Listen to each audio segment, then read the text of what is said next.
Good morning.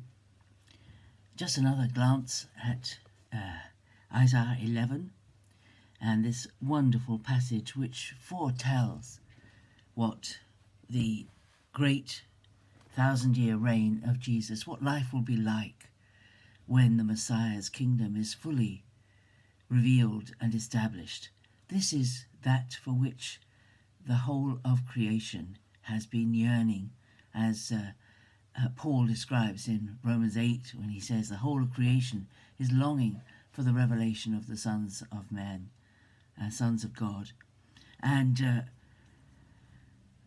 here it says in verse 6, the wolf shall dwell with the lamb, and the leopard shall lie down with the kid, and the calf and the lion and the fatling together, and a little child shall lead them. The cow and the bear shall feed, their young shall lie down together. The lion shall eat straw like the ox. The sucking child shall play over the hole of the asp, and the weaned child shall put his hand on the adder's den. They shall not hurt or destroy in all my holy mountain, for the earth shall be full of the knowledge of the Lord, as the waters cover the sea. What a wonderful passage, restoring to this world what the world was like in the Garden of Eden before the fall of Adam and Eve. This is the ultimate goal of God for this world, that everything be restored to the very good that he saw when he had finished his creative work.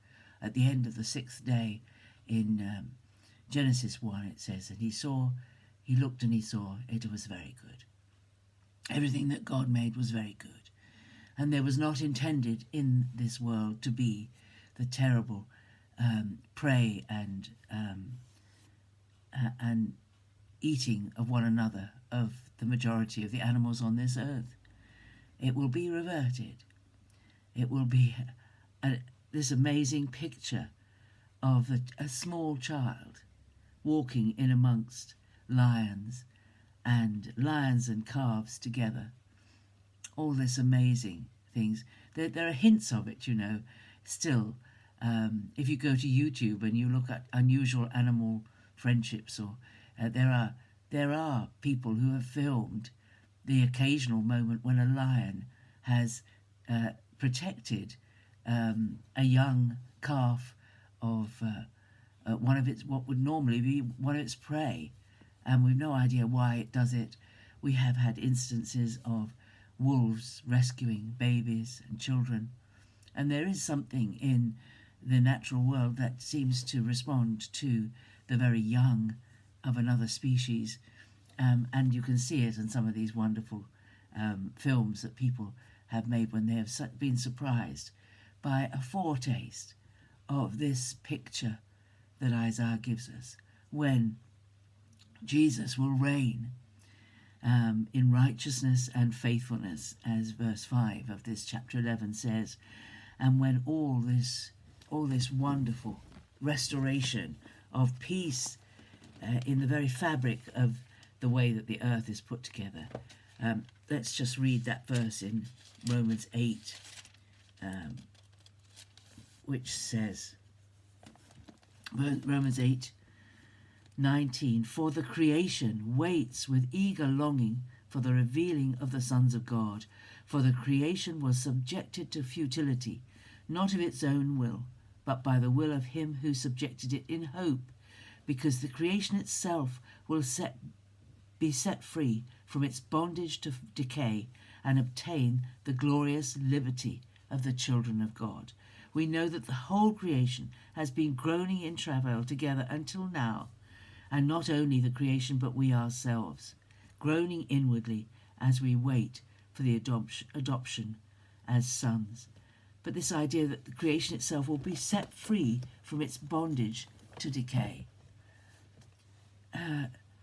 We don't think of the world being tied to a futility that it was never meant to have. When God first created this world, it was not meant to run the way that it does. And this lovely passage in Isaiah ends with, in that day, verse 10 of chapter 11, in that day the root of Jesse that's David's greatest son, Jesus, shall stand as an ensign or a flag to the peoples. Him shall the nations seek, and his dwellings shall be glorious. His dwellings shall be glorious. This is the future. We haven't seen this yet. When this all happens, everything will be set right. All the wrongs of this world will be set right, and the King of glory will reign, and the earth will be filled with the knowledge of the Lord as the waters cover the sea. Well, the sea is all water, isn't it? The waters are all, this world is mostly water, we understand, even though we poor people live on the land. But the earth will be filled. They shall not hurt or destroy in all my holy mountain, for the earth shall be full of the knowledge of the Lord as the waters cover the sea. What a wonderful vision Isaiah had of the future when the Messiah would reign in truth and righteousness and faithfulness. And he himself, that root of Jesse, that descendant of David, shall stand like a flag, like an ensign for the people, and they will see him and they will come to him. They will come to that flag that calls them together. It's a wonderful picture, something to think about today as we draw ever closer to Christmas. God bless you. Have a great day, and I'll see you again tomorrow. Bye-bye.